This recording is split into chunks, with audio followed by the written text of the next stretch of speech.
So tell us, how much did you actually know about the incident before you got involved with the project? I knew a little bit. I didn't know a lot about what we were actually dealing with. I knew about what happened at the Munich Olympics, but I didn't really know a whole lot about the response to the Munich Olympics. So that was the area that I was obviously focused on learning about. So how actually, it was sort of the same for me as well. I mean, how close to the truth of what went on is, the story that has been told? I think it's pretty close. I mean, there's a bunch of facts that aren't in dispute. 11 athletes were slaughtered at the Munich Games. There was a response to that, and as part of the response, a bunch of terrorists were killed. How you actually join the dots, there's obviously been cinematic license, but the essential themes of the movie are unchanged based on those facts. So essentially, I don't know that the minutiae is that important, but we obviously have to deal with that from a cinematic point of view. And how did you begin to research something like that?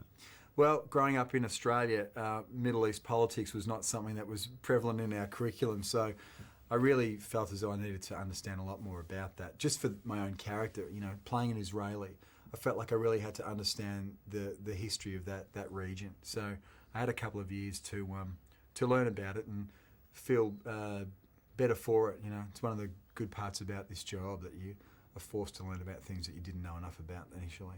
A couple of years, so this has been quite long in the making then. Yeah, it has been. Yeah. Yeah. How was you brought on board? What was the whole process? I got a phone call telling me that Steven Spielberg wanted to meet with me, and obviously took up that offer.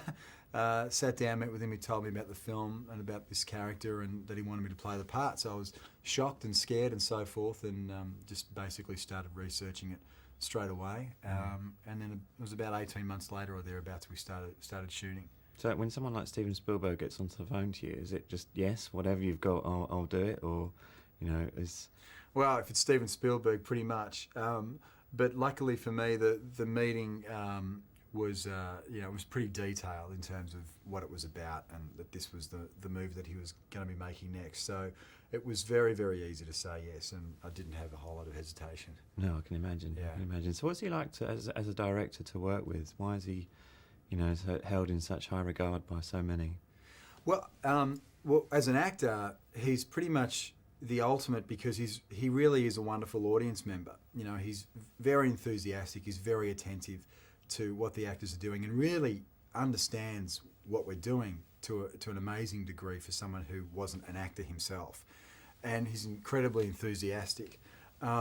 So he gives a lot of feedback to what you're doing and helps steer you in the right direction. But he also really believes in the actor's instinct and encourages them and so forth. And he's always interested in what you've got to offer before he starts to kind of mess with that. And at the same time, he's so well respected that anything he says you obviously obey. So it's the ultimate kind of marriage in a lot of ways between actor and director. Now you've got quite a broad Australian accent, but yet in the film there's not a trace of it. You've got your accent pinned down quite well. What sort of challenge was that?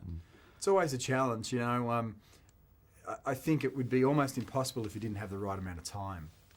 Luckily for me, I had enough time to learn it, and it was an accent that I was not at all familiar with. An Israeli accent is not a very prevalent accent in Australia, obviously, so it's just a bunch of homework, essentially.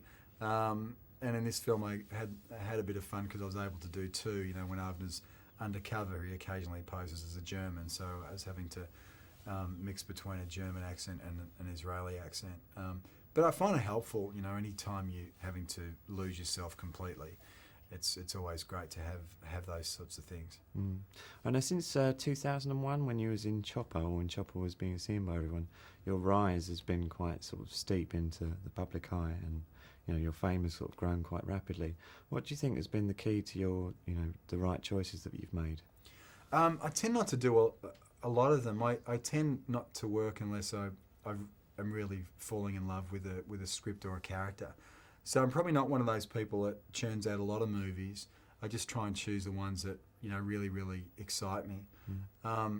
So I mean, hopefully that kind of idea enables me to hold out and just wait for ones that I'm really interested in and that are hopefully better. So yeah, I'm probably not one of those actors who will have 100 film credits at the end of his career. I try and miss the ones in between, and just do the ones I'm really excited about. Cool.